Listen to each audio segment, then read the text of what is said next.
2025-2027 MTEF and FSP submitted to the National Assembly.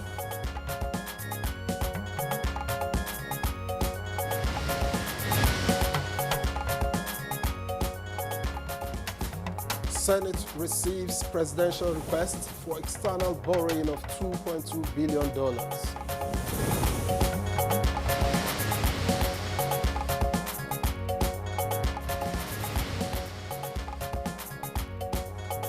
Restrictions lifted on posting of corps members in the country.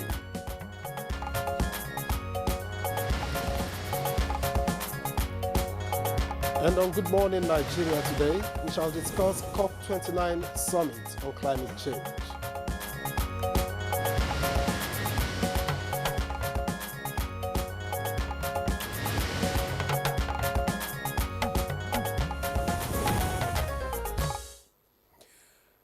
"29 years ago, the United Nations Climate Change Conferences, also known as COP conferences, ushered in the world's only multilateral decision-making forum on climate change.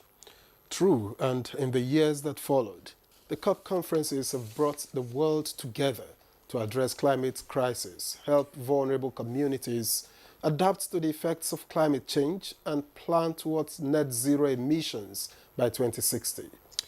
This year, COP29 began last Monday in Baku, Azerbaijan. So far, several agreements have been reached in areas such as international carbon market standards. Indeed, and Nigeria's National Council on Climate Change is a lead agency at the conference. It mentioned innovative financial solutions like blended finance and a clear distinction between development finance and climate finance as some areas for global focus. Also, Nigeria recommitted to targets made in 2021 at COP26 in Glasgow, Scotland, to achieve net zero emissions by 2060. Several other agreements were signed by Nigeria, including a memorandum of understanding with China on green economy and the deepening of the renewable sector.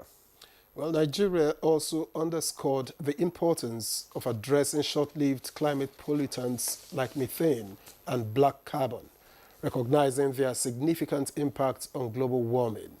A memorandum of understanding was signed with China on methane mitigation. There were also discussions around energy transition. Recall that in 2021, Nigeria became the first African country to develop a detailed energy transition plan. The plan is to tackle the dual crisis of energy, poverty, climate change, and deliver Sustainable Development Goal 7 by 2030, as well as net zero by 2060. May I also mention that details of Nigeria's pathway for significant low-carbon development of energy systems cut across 5 key sectors, including power, cooking, transport, industry, and oil and gas.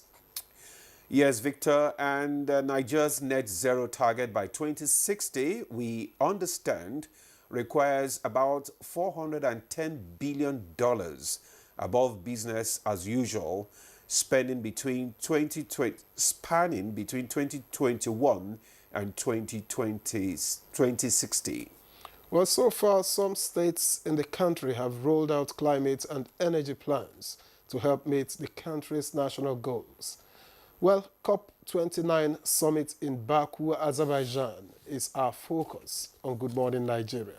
Welcome to the program. I am Victor Azu. And I'm Ademola Adeoye. I also welcome you to the program reaching you live on the network service of the NTA. In a short moment from now, Chukwudi Okoli-Ugbaja will join us for newspaper review. Let's join Olajide Bello for the news this morning. Hello, Olajide. Good morning, Ademola. Good morning, Victor. Good morning, Nigeria. And here's the news.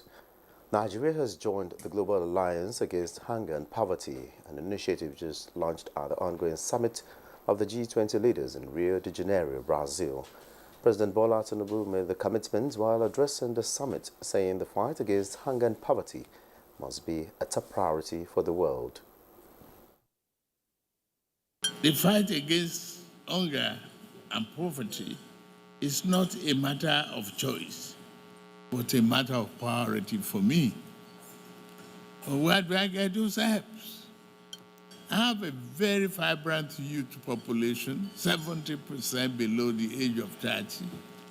To all of us here, investment in education, investment in health. President Tinubu has transmitted the medium-term expenditure framework and fiscal strategy paper 2025 to 2027 to the Senate for consideration and approval. In the communication read by the President of the Senate, Godswill Akpabio, the President expresses hope of expeditious consideration and passage as it has embedded parameters upon which the 2025 budget is predicated. Also communicated to the Senate for approval is a request from the President of the $2.2 billion external borrowing plan. And also the President similarly submitted the 2025 to 2027 medium-term expenditure framework and fiscal strategy paper to the House of Representatives for its consideration and approval. The President is seeking expeditious approval of the medium-term expenditure framework as its fiscal assumptions and parameters will be basis for the 2025 budget. The House also requested to approve the implementation of $2.2 billion as new external borrowing to finance the 2024 budget deficit of 9.1 trillion naira. The Nigerian government has established the National Engineering and Innovation Fund, an initiative designed to provide grants and resources to engineers and technologists working on solutions to the nation's unique challenges. President Bola Ahmed Tinubu, in a message, announced the establishment of this fund, which it says aims to support local innovations, encourage entrepreneurship, and ensure that Nigeria remains at the forefront of engineering advancement in Africa. The federal government has lifted all restrictions on posting of core members to just 4 key sectors of the economy, effective with 2024 March C orientation course. Minister of Youth Development, Ayodele Olawande, stated this in Abuja.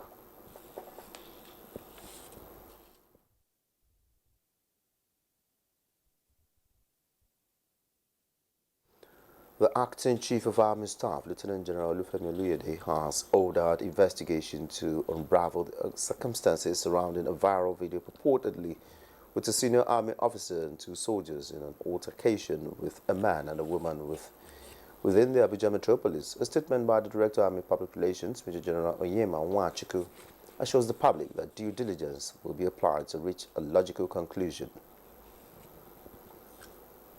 And that's the news for now. Good morning, Nigeria continues in just a moment with Victor and Ademola after this break.